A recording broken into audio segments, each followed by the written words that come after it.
So when I renovated my house, I never actually thought about sound, and we entertain a heap. We're always outside watching the cricket, listening to music in the lounge room, and all we ever used for music was our old TV. So when Sony asked me to road test their latest Dolby ATMOS soundbar, I was blown away. As you know, my house is fairly open plan with some pretty high ceilings. Unlike most other soundbars on the market, Sony's ATMOS soundbars don't need ceilings or wall reflection to create a bubble of sound.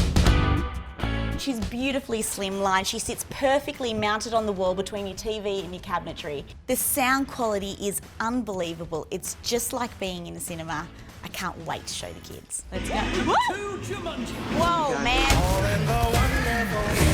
This is a whole new thing.